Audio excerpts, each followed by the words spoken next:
কিছু ক্ষত সময়ের সঙ্গে শুকিয়ে যায়, আবার কিছু ক্ষত ভিতরে ভিতরে পুড়ে ছাই হয়ে যায়। মানুষ বদলায় না, সময় তাকে বদলে দেয়। একটা সময় যে অনুভূতিগুলো ছিল স্পর্শকাতর, সেগুলো ধীরে ধীরে অনুভূতিহীন হয়ে যায়। যে শব্দ একদিন হৃদয় কাঁপিয়ে দিত, তা একদিন কানে এসে পৌঁছালেও মন ছুঁয়ে যায় না। অভিমান, অপেক্ষা, ভালোবাসা সব একসময় অবহেলায় ঝরে পড়ে। তখন মানুষ আর ব্যথা পায় না, ব্যথাকে সঙ্গী করে বাঁচতে শিখে যায়, নিজের পায়ে দাঁড়াতে শিখে যায়। বিশেষ করে মেয়েরা বেশি কষ্ট পায়। তাই কষ্ট না পেয়ে প্রত্যেকটা মেয়ের নিজ নিজ অবস্থান থেকে স্বাবলম্বী হওয়া উচিত। কারণ মেয়েরা সব জায়গায় অবহেলিত, সমাজই আমাদেরকে ছোট করে রেখেছে। তাই আমাদের প্রত্যেকটা মেয়েরই নিজেদের পায়ে নিজেদেরকেই দাঁড়াতে হবে। যে যে অবস্থানে আছি না কেন, সবাইকেই কিছু না কিছু করে স্বাবলম্বী হওয়া উচিত। যতই স্বামীর ঘরে, বাবার ঘরে আমরা ভালো থাকি না কেন, আসলে সত্যি করে বলুন তো, এই ভালো থাকা কি সত্যিই ভালো থাকা? আমরা মেয়েরা যারা ঘরের কাজকর্ম করি, গৃহিণী, আমাদের আসলে বাস্তব পক্ষে প্রকৃত শান্তিটা কোথায় বলেন তো?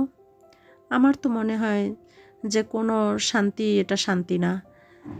কারণ নিজে কিছু করতে পারা, নিজের উপার্জনে কিছু করা, নিজের উপার্জনের টাকা দিয়ে কাউকে সাহায্য সহযোগিতা করা, বাবা মাকে দেওয়া, ভাই বোনদেরকে দেয়া, এটার মাঝে যে শান্তি, সেটা কি অন্য কোনো কিছুতে আছে বলেন?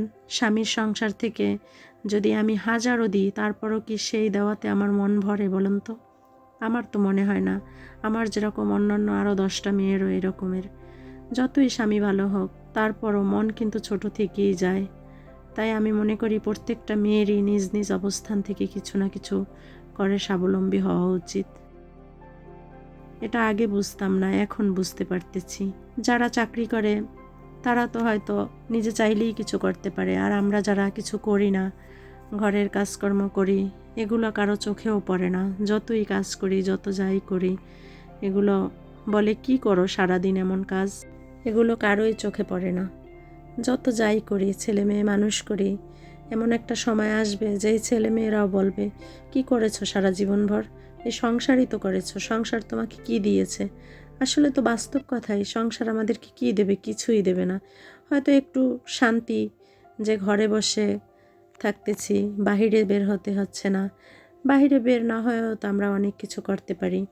যেমন এখন অনলাইন বিজনেস করতে পারি। এই যে যার স্মার্টফোন আছে সে ফেসবুকে ভিডিও বানাতে পারি, রান্নাবান্না করি, আমরা যা কিছুই করি আমরা সোশ্যাল মিডিয়ায় শেয়ার করতে পারি, ঘরের কাজকর্ম আমরা শেয়ার করতে পারি। প্রত্যেকটা মেয়েরই আমি মনে করি যে এরকম কিছু একটা করা উচিত। সমস্যা কোথায়? শালীনভাবে সব কিছুই করা যায় ঘরে বসেও। তাই আমি এইটাই চাই আপনাদের কাছে, আপুদের কাছে, বোনদের কাছে, আন্টিদের কাছে, আমরা একে অন্যের পাশে থাকবো এবং সবাই সবাইকে সাপোর্ট করব এগিয়ে যেতে। আমি যদি দেখি বা শুনি কোনো একটা আপু ভালো কিছু একটা করতেছে, চাকরি করতেছে, বা কোনো বিজনেস করতেছে, বা এই যে ইউটিউবিং করতেছে, ফেসবুকে রিলস বানিয়ে ভালো ইনকাম করতেছে, এগুলো দেখলে আমার এত ভালো লাগে যা বলার মতো না।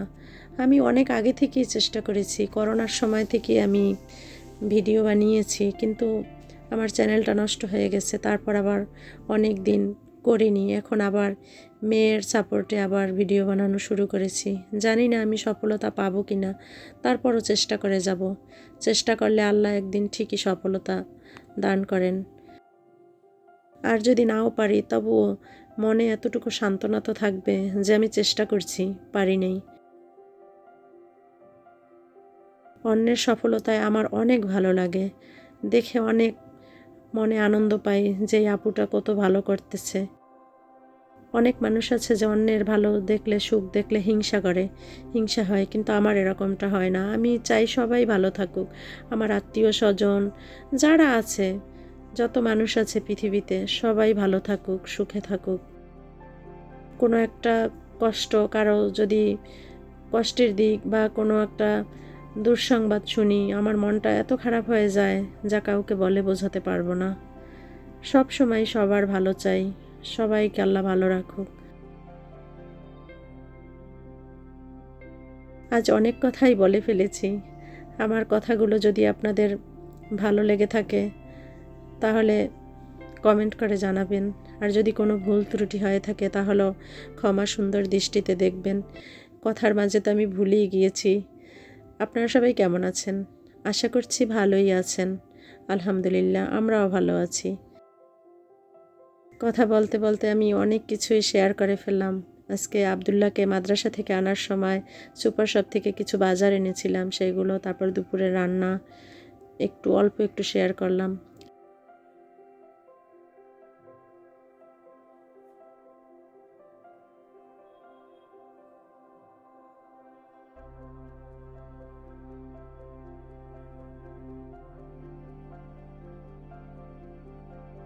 এখন আমি শেয়ার করছি আপনাদের সাথে। অনলাইনে আমি 2টা জিনিস অর্ডার করেছিলাম, সেগুলো। এই যে এটা হচ্ছে কি জানেন, ক্লিপ। যেমন যে কোনো লতানো গাছ যদি আমরা টবে লাগাই, যেমন আমি ওয়ার্ড্রোবের উপরে একটা গাছ রাখছি টবে করে, সেইটার অনেক বড় হয়ে গেছে লতাটা, কিন্তু কিভাবে আমি রাখবো? ঝুলিয়ে রাখলেও তো ভালো লাগে না। তাই এটা এই রাবার সিস্টেম, এই আর কি, নিচে আর কি কস্টিপ সিস্টেম, ওইটা উঠিয়ে তারপর দেয়ালের সাথে লাগিয়ে ওইটা আটকিয়ে দেওয়া যায়। এভাবে লাগালে অনেক সুন্দর হয়। আমার গাছগুলো আমি যখন লাগাবো আপনাদের সাথে শেয়ার করব। আর এটা হচ্ছে অনেক দিনের স্বপ্ন এবং কাঙ্ক্ষিত চাওয়া, সেটা আজ আমার পূরণ হলো। এটা কি আপনারা বলতে পারবেন?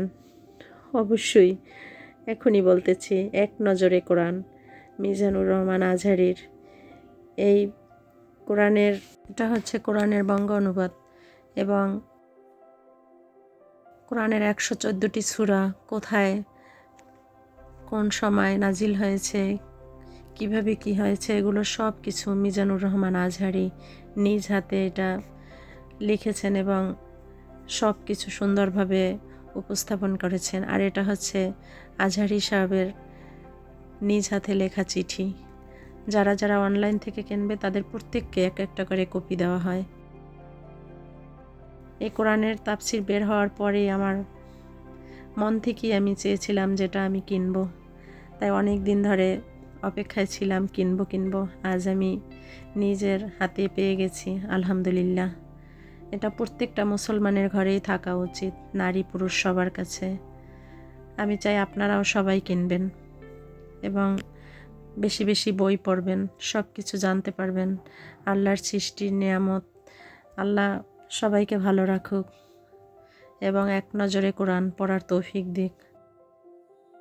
ভালো থাকবেন সবাই, আর আমাদের জন্য দোয়া করবেন। আল্লাহ যেন আমাদের সবাইকে ভালো রাখে, সুস্থ রাখে। আর আমিও মন থেকে সবার জন্য দোয়া করি। আল্লাহ পৃথিবীর সবাইকে, মুসলিম অমুসলিম সবাইকে যেন আল্লাহ ভালো রাখে।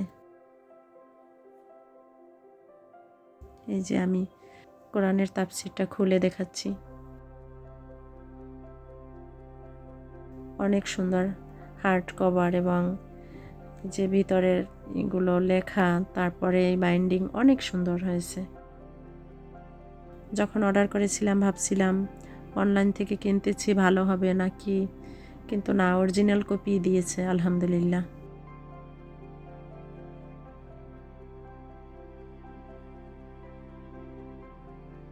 ভালো থাকবেন সবাই। আজ এ পর্যন্ত। আল্লাহ হাফেজ। আসসালামু আলাইকুম।